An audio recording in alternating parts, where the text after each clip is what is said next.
In the book of Genesis, before Isaac is born, Ishmael is born. And one of the promises God makes about Ishmael is that he will be a wild donkey of a man. Those are the Bible's words. And a lot of times, I identify with that. A wild donkey of a man.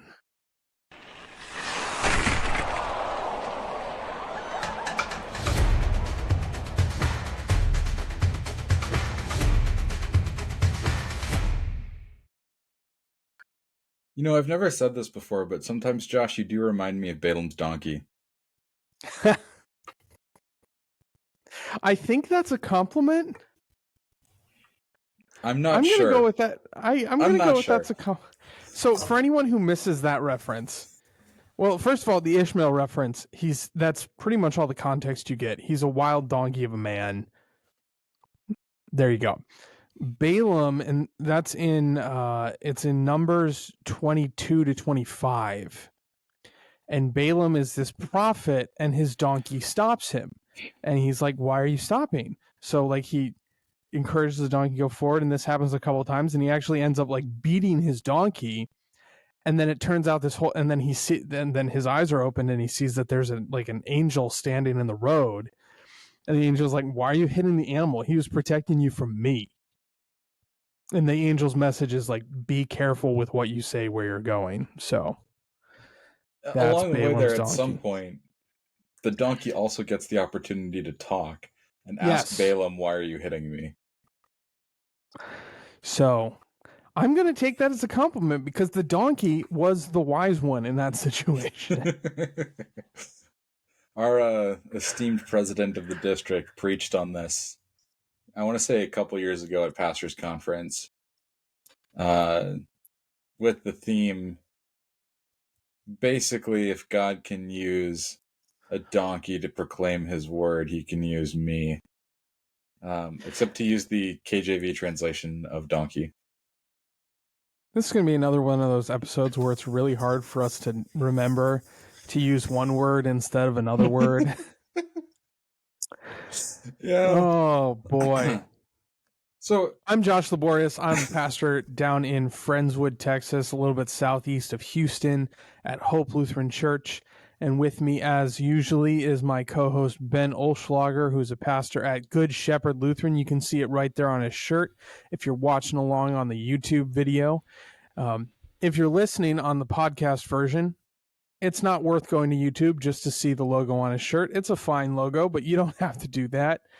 And this is Cross-Checking, the show where we're just trying to help everybody understand a little bit more about Scripture, a little bit more about theology, and what is hopefully a chill, entertaining way. That's how I'm going to describe it today. And we are in this season of season 8, I think, is what we're at. We're talking about Lutheran identity. And again, if you're a first-time listener, welcome. Sorry, all those things. But if you want to know why this is a conversation that we're spending a whole season on, I would direct you to go back to episode 1 of the season, where we explain why it's worth doing a whole season on. For the rest of you who are coming back, welcome back. Thank you for your latest visit to the circus. And today we are talking about how stubborn Lutherans are. Which is just so fitting in the grand scheme of things here. Because, like... What's one of the taglines that we have proclaimed loudly for the show every once in a while? Other than you can't tell me what to do? Nope, that's it. That's the one. Yeah. You should have a common theme. Nope. You shouldn't stray and talk about refereeing. Nope. You should at least have a consistent timeline. Nope. You can't tell us what to do. Yeah. I feel like this needs to be a resolution for the next national convention, that we change the church body's logo from that 3-layered cross to just Balaam's donkey. like a seated donkey straining at a rope. Like, that's it's a beautiful picture of Lutheranism right there. It's something. Sorry if I look befuddled and you're watching the podcast. It's because I was thinking about our returning listeners, and I was like, oh, I should check to see if any additional points have been awarded. Yes, a lot of them. Uh-oh. We have I'm losing points for not being psychic. Okay. You're getting points for making up a new word. What word? I'm losing points for talking about beard grease. I don't remember doing that. I'm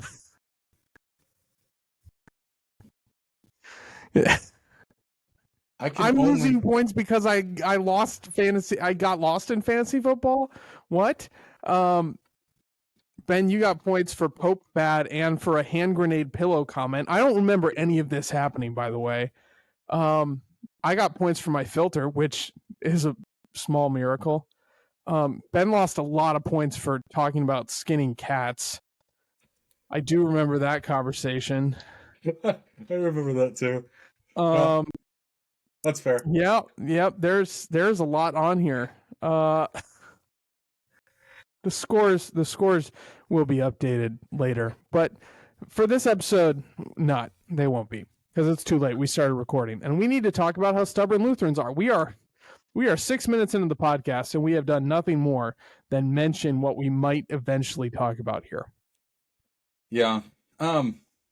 So history lesson on this. Do we really need to go into anything other than, like, the Lutheran Church was basically founded at the moment when Luther stood up in front of the Holy Roman Emperor and his dignitaries and said, "Here I stand, I can do no other." Right? Like, you have this individual moment where Luther points to his conscience, his understanding of Scripture, and his leaning on the grace of God and saying, "You can't make me move from here. You can't tell me what to do." There's one person who can tell us what to do, and it's God. And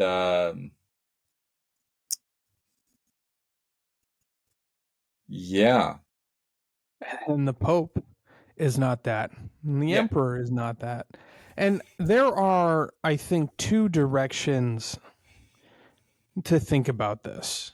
As far as, like, how do we evaluate? Is this something we should be proud of, or is this a place where there's room for improvement? And the answer is kind of both. Yeah. Because if the attitude is, this is something faithful, this is something from a biblical perspective, from a theological perspective, is worth clinging to, stubbornness is really good. Because what stubbornness does is it's what stands in the way when the world around you says you should change, and the Bible says don't. Stubbornness is what kind of helps you set your foot down and say, I don't care what the world has to say about it. We're going to keep doing the right thing. And kind of be obstinate in that way. And in that case, I think it is a benefit to us. That's, I think, one of the strengths of the LCMS is there is not a lot of justifiable concern that we're going to lose the plot, that the important things are going to get lost, that we're going to start skewing teachings that ought not be skewed. We are far too stubborn for that. And I think that is to our benefit. On the flip side, however, we can also be stubborn about things that are not as important. And when Luther stood before the Pope and essentially said, well, before the Emperor, whatever, and he said, only God can tell me what to do, that's not true. And even as Ben said that, I was like, well, if you are an employee, your boss can tell you what to do. Mm-hmm. If you are a child, your parents can tell you what to do. There is a very real reality. That was a stupid phrase. but God has put authorities in place on this earth that we are subject to. So there are instances where, to borrow a phrase, I guess, from, I think, Game of Thrones, to bend the knee. But Josh, and then, can I logic you here for a second? Because hold on, I gotta finish my train of thought, or it's gonna go. Okay, fine. It's gonna be gone forever. It might have already disappeared. Hold on, I'm seeing if I can find it again. Gotta pull that rope back in. Sometimes we do have to submit and not be stubborn, and also, and to circle back to the beginning of the conversation, especially when the things don't matter. So if you are being really stubborn about, I don't know, the color of your church's carpet, not something worth being really stubborn about, because the reality is stubbornness can be very off-putting. It makes you more annoying to deal with. And if you're being stubborn about something that is worth it, you're going to ruffle some feathers, and that's okay. But if you're being stubborn about something stupid, it's not worth making enemies. It's not worth pushing people away from the church. Yeah. Okay, there. I got my train of thought out. You can do your logic thing. Okay, so my logic thing here isn't usually how we operate here, but that's fine. No. But my logic thing here is, if you are listening to somebody over you, are you not also listening to the voice of God? So long as what they're telling you to do is not sinful. Because fourth commandment. Yes. So, who is telling me what to do, Josh?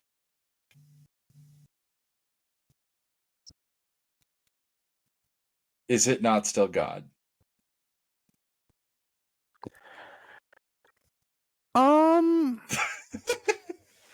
So I'm gonna say sometimes. The reason I'm just thinking through absurd examples here, because at least this is the way I've heard it explained. This is the way I explain. We're teaching the 10 Commandments to the confirmation kids right now. Mm-hmm. You honor earthly authorities because they are instituted by God, insofar as they do not disagree with God's commands. Mm-hmm. Which I think is a small distinction, but an important distinction from saying, well, when they are exercising their authority, they are speaking on behalf of God. Because, like, if your boss tells you to file paperwork a certain way, I don't think I would go so far as to say this God is telling you to file paperwork this way. But it's not in opposition to any of God's commands, and He has instituted this authority, so you should, in good conscience, respect that instruction. So again, Josh, who put that person in that position of authority to tell you how to do your filing? No, I agree with you there, but going so far as I know. So do it's they not like, speak if with I the say authority you of should God? listen to Ben, and you will never hear me say such a thing. But if I say you should listen to Ben, and then Ben tells you to dye your hair brown, I don't think it's fair to say Josh has told you to dye your hair brown. It's Ben has told you to dye your hair brown, and Josh said listen to Ben. And I know functionally you land in the same place with your dyeing your hair brown. But I'm not comfortable erasing that distinction.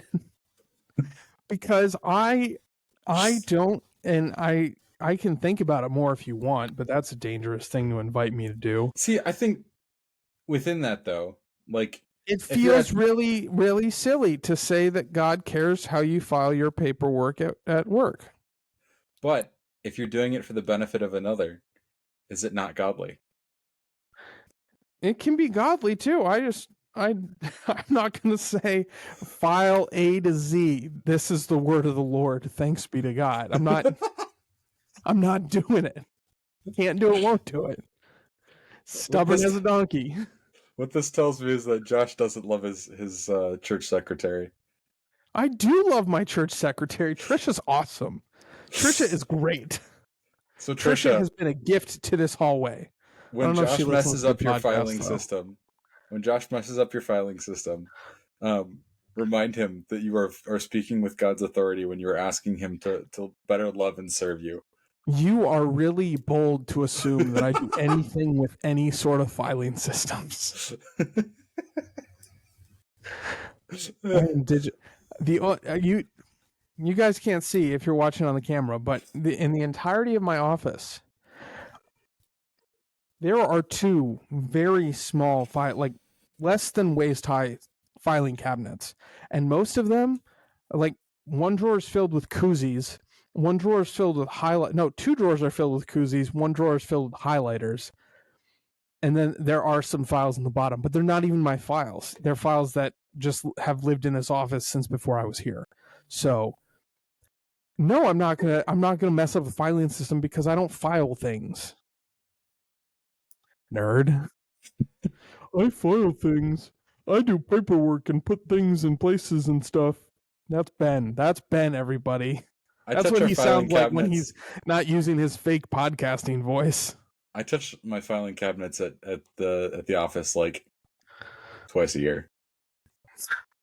And it's just to dust. No, it's to look for old stuff. But I want to throw out something to our listeners. If the comment that Ben is just using his fake podcast voice is going to live rent-free in your head as you wonder what Ben's actual voice is like, please comment so I know that I've ruined your day. See, here's the thing. Josh is also using a fake podcasting voice, but you will never believe what his voice sounds like outside of this. It's crazy.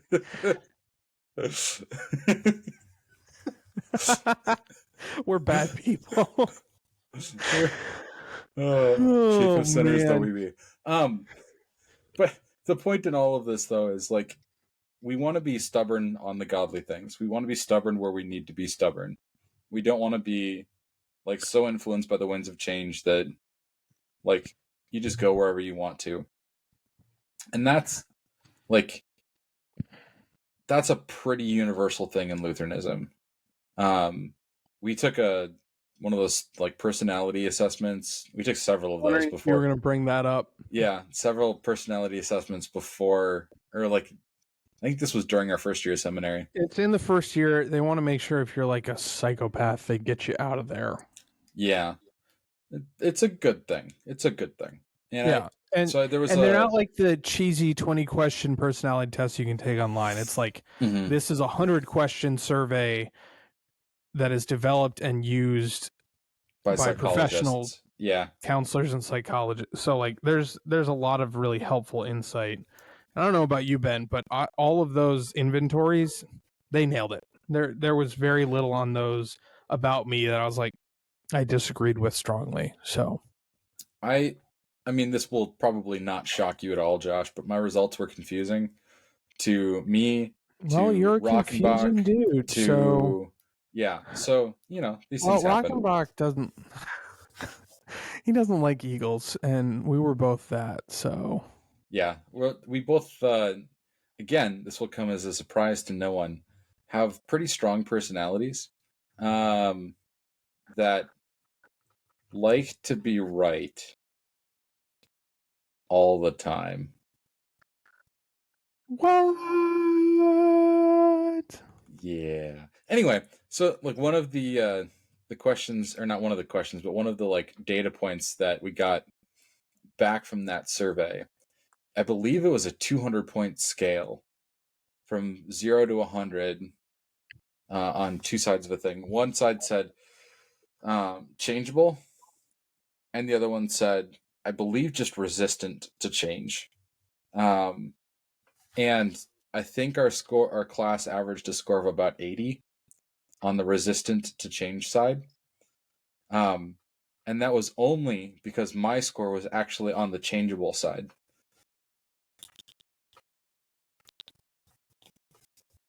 I think I'm the only person in our class that I've ever met that was on that side of the scale. That was the Harrison assessment, right? I believe so. Yeah. I'm actually looking right now to see if I still have that. That data point? I do. Here's my Harrison assessment. Okay. I still have it. Oh, man. How far down the change resistant side were you? Keep talking about how we don't like change while I look for... Sure. So here's the thing. For me, like when I was reading those questions, I like occasionally going to a new restaurant. I like trying new golf courses and disc golf courses as somebody who likes to do those kinds of things. My wife and I are in the process of trying to hit all of the MLB ballparks because we want to check out new ballparks and see those things. I like trying new foods if I think they're going to taste interesting. Like, sometimes it takes me a bit to warm up to those things, but like that's the kind of change that I'm thinking about. Is I like a little bit of variety from time to time, but I don't need change just for the sake of change. I want that change to like be beneficial and fruitful in some way, shape, or form. And I'm definitely willing to make change if I think it's going to be beneficial or fruitful. And I think that's where like some of this kind of hits a fan a little bit when it comes to how stubborn we can be as a denomination and as especially as Lutheran pastors, is that like we respond slowly to things in the world. And in some ways that's good because it means that we're being thoughtful about it and we're trying to do our best. But in some ways that also means by the time that we've actually come up with how we want to think about something, it is no longer the problem, or it is no longer the like thing to address in the cultural moment, or it's already done so much damage that we missed the boat on that a little bit. I mean, an example of that could be with our denomination, the LCMS's history. There was a moment in the like 50s and 60s, especially, where a lot of theologians in our denomination started getting influenced by, blanking on the term right now,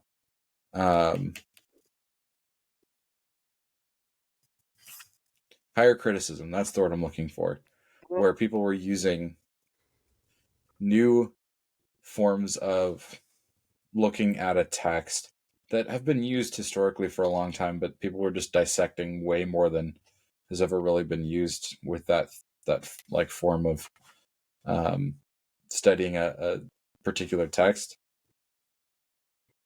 to just piece apart the Bible. And it generally leads to denominations becoming kind of liberal shells of themselves.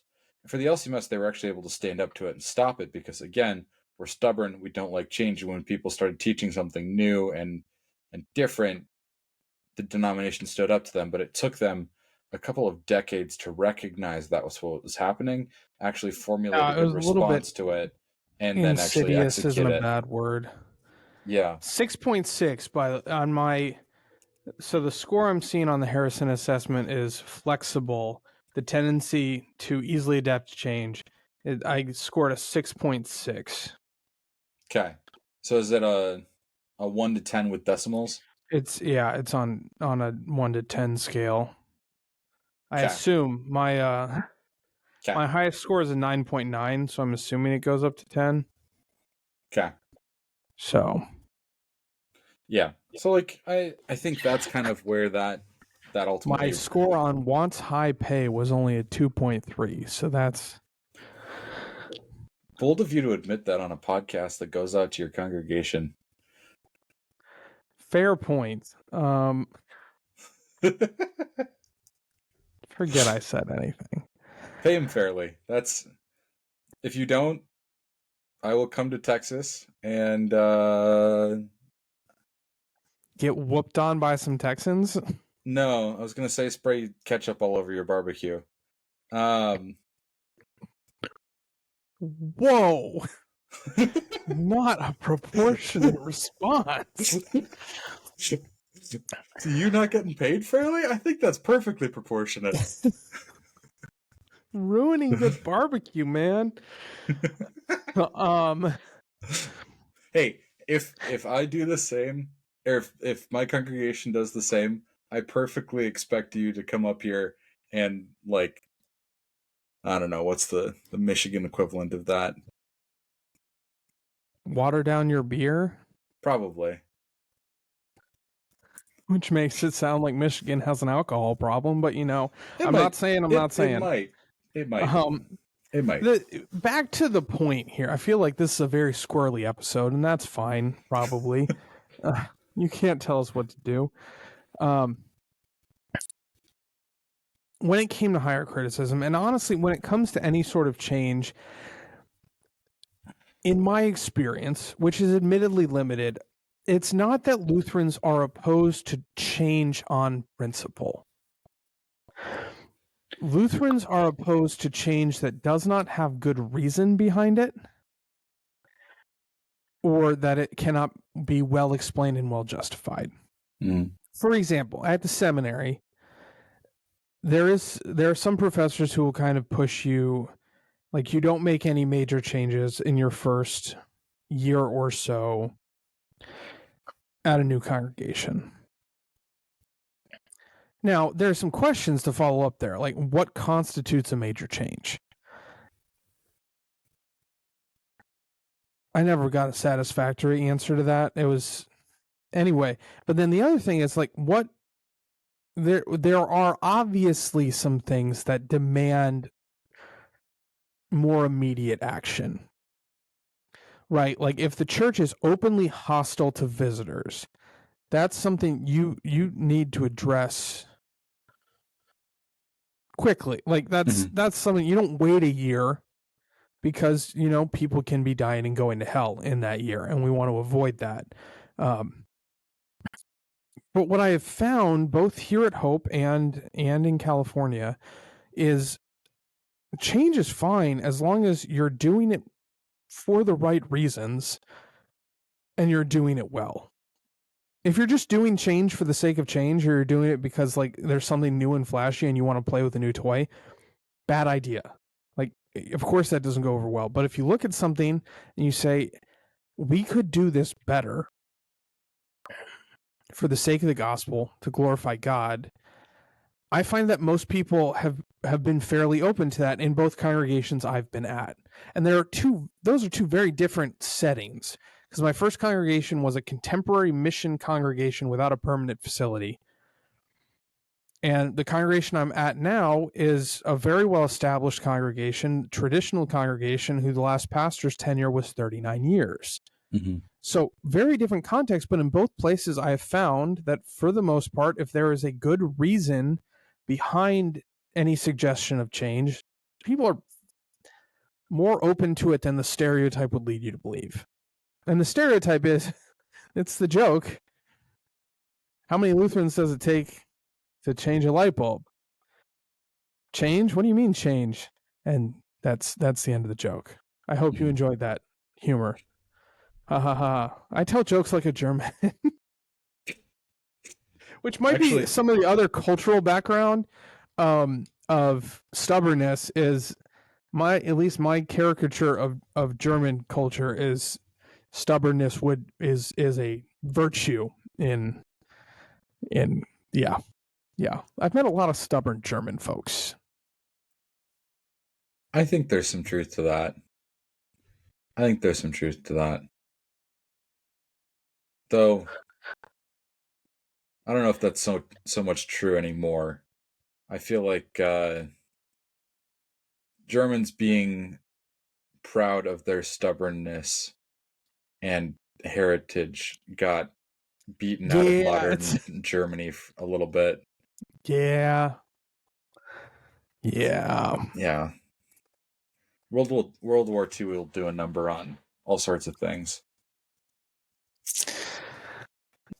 Yep. We'll leave it at that. Yeah. I'm sure that there's some historical reasons to like why we're so stubborn. Again, I look back at our theology, I think it lends us to be stubborn. Like we have least 3 hymns that are coming to mind right now, where we like praise how God allows us to be stubborn, but in like the best way possible. Well, Um, and I would argue there's even a biblical precedent oh yeah. for because Jesus is very clear in this toward the end of Jesus' ministry, he says stuff like this, and then in the Revelation of St. John, there are things that, paraphrasing a little bit, it essentially says if anything new comes after this, reject it Mm-hmm. strongly. Mm-hmm. And you say, well, what about the theology that's come along since then? That's theology's not new. It's just looking at the old stuff and summarizing it, essentially. I just thought of a 4th hymn. About what? I thought of a 4th hymn that praises stubbornness. Oh, Yeah, as a character trait. I thought you just said a 4th thing, and I was like, what were the first 3 things? No. Hymns. We were talking about hymns. Yeah. But yeah, there's. I would go so far as there's a biblical precedent, like, and Yeah, of course. I don't know if you were in this classroom. It was the introduction to exegetical theology, which for those of you who don't speak seminary, that's just introduction to reading and interpreting the Bible. Actually, I think that's the title of the class now. And the professor said, hey, if you read a Bible text and you think a thought that no one has ever thought before in the thousands of years that wise men and women have been reading these texts, you're wrong. You're wrong. You are, and I think he said you're probably wrong. And he said you're probably not so brilliant that you're catching something that everyone who's come before you has missed. So I think it's pretty justifiable that we are stubborn and hesitant to change when it comes to our theology, when it comes to our biblical interpretation.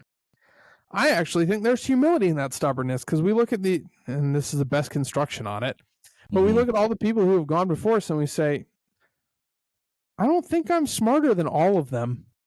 Maybe 1 or 2 of them, but not all of them. So there's a phrase that I've heard a few times when it comes to like how society progresses. And that phrase is, it's a tyranny of the living.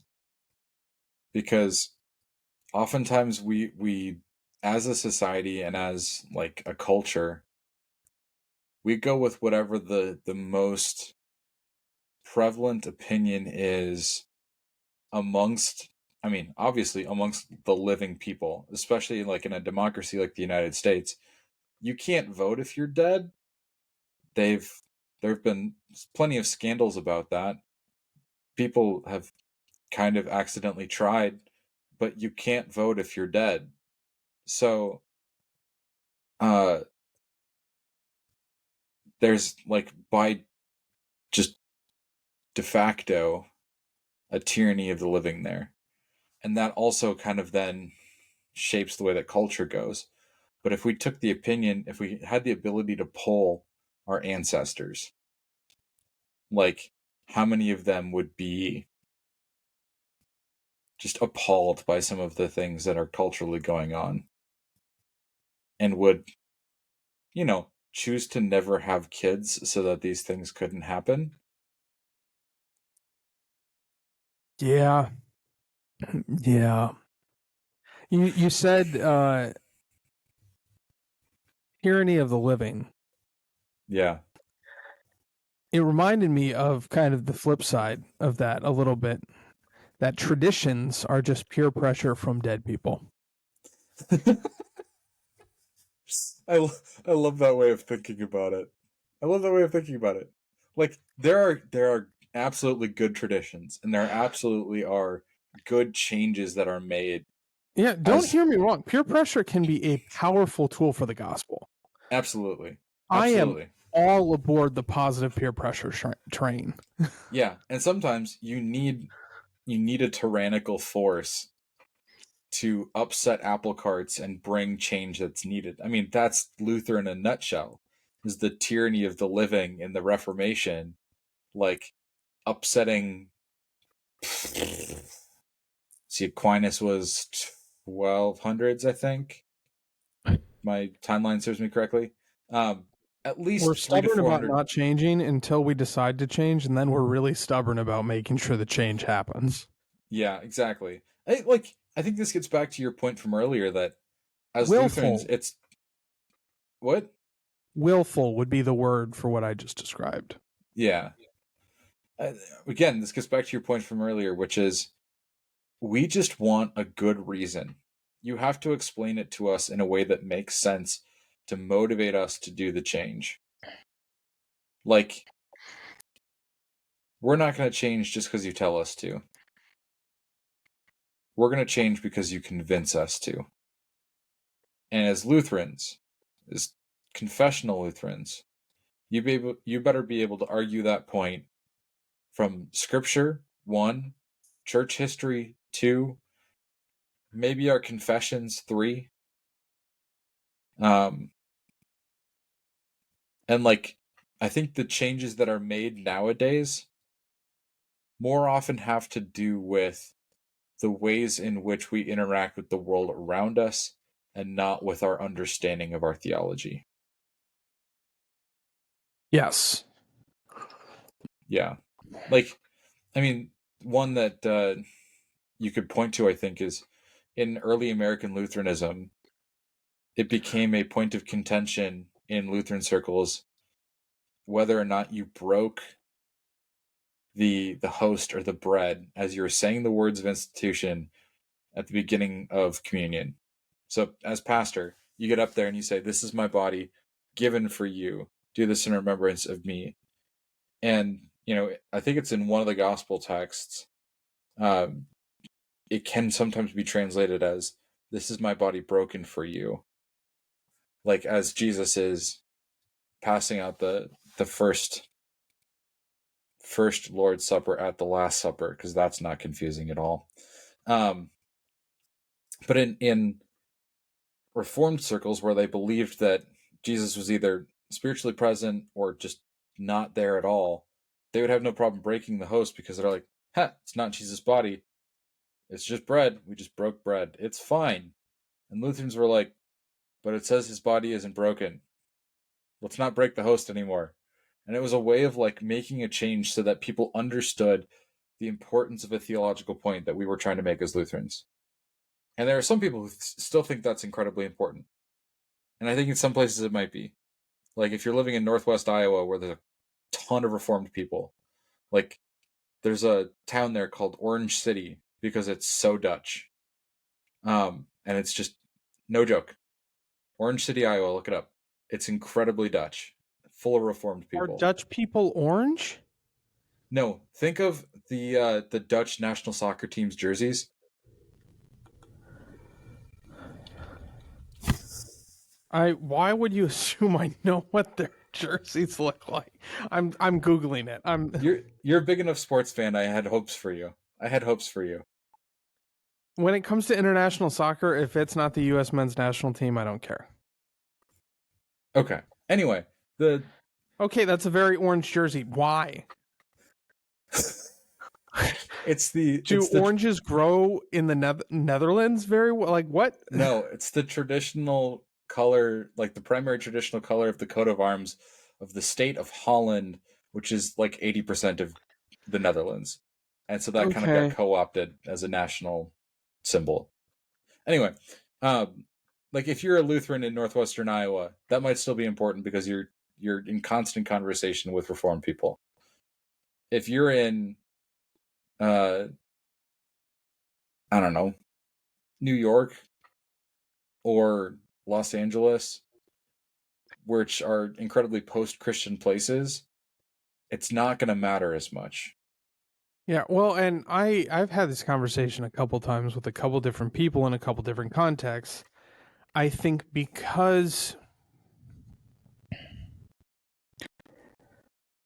theological awareness inside and outside the church in America is lower than it has been in a very long time. Mm-hmm. And because of that, some of the things that in the past have been a very big deal because the nuance has been important is a little bit lost on most folks, because they're not theologically grounded enough that they're in the weeds that deep. I mean, it would be like, I was a tennis player through high school, and there are different grips you use and different ways you would approach your serve, and how are you taking your approach shot, and where are you putting it so that you can control where they're returning it. And you have all these things. When you're teaching a kid to play tennis, you don't start with, well, here's the instance where you would slice it and you put it in the far corner, and here's the instance where you drop it right over the net. You start with, here's how you hold the racket. Here's how you get the ball over the net most of the time. Mm-hmm. And the same thing is true with theology. A lot of times we're still covering some of the basics. And that's not the time to kind of dive way deep into some of these nuances that in the past we've been in a place where it's like, okay, let's clarify this. In a lot of instances, we're not there. And I'm not going to say that's okay, because more theological awareness, I think, is better than less, but we have to play the hand we're dealt, as it were. So, yeah.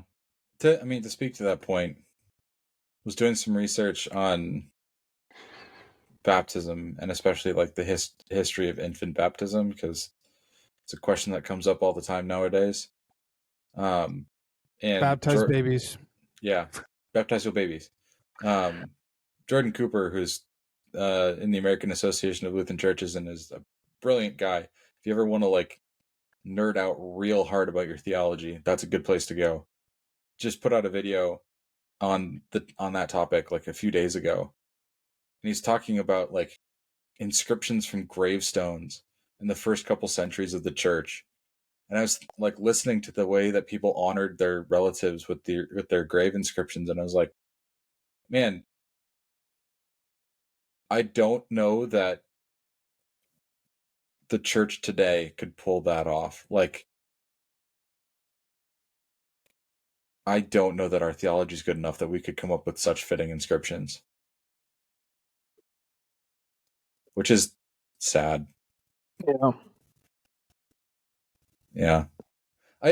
Here's maybe one final like negative of being so stubborn, and then we can go to empty netters if you're ready. But I think yeah, go for it. I sometimes wonder if our stubbornness is so bad that we end up spending too much time arguing with each other and not enough time like teaching and working with the people in our own congregations and kind of on the margins of the faith to help them from like a pastoral perspective. Yeah, to have enough understanding of what's going on that they can face the forces of this world that kind of chew at the edges of the church. I feel like not just for pastors. I do think we are sometimes bad at discerning where it is appropriate and faithful to be stubborn, and where we're just being stubborn. Yeah. Yep.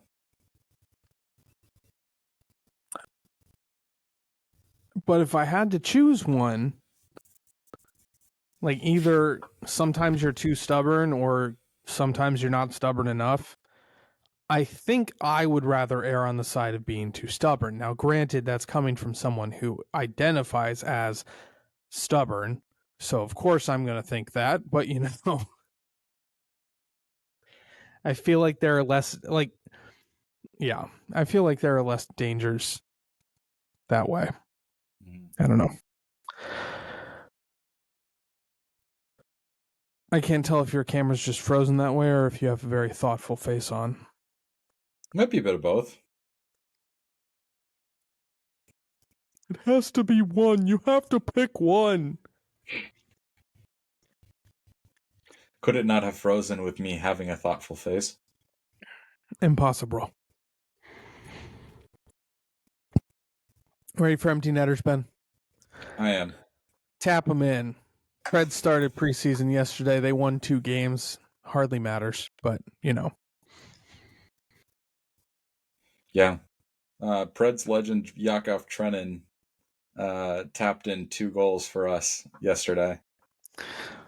I do love Yakov Trenin. I mean, the name Yakov, I don't know. There's something about it. He's a special guy. This has been your 15 seconds of hockey talk. Yes.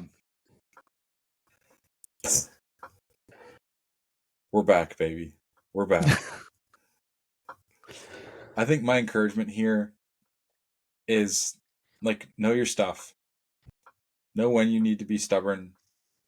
And know when, like, you don't know enough. And you need to talk to people. You need to be willing to listen and be open to things that are around you. I mean, honestly, always be willing to listen, but know when you need to stand up for what you believe, and don't just do it reflexively. Let's try to make that more of our Lutheran identity than just stubborn for the sake of stubborn. Yeah. My empty netter's going to follow that. It's just make sure when you're stubborn, there's a reason for it. Mm-hmm. Like, think carefully about when you're letting your stubbornness have free reign, which I think is a little bit of a paradoxical statement, but we're not going to dive into that. We're going to conclude the podcast here before we jump down another rabbit hole and find ourselves chasing rainbows to fight leprechauns. Okay?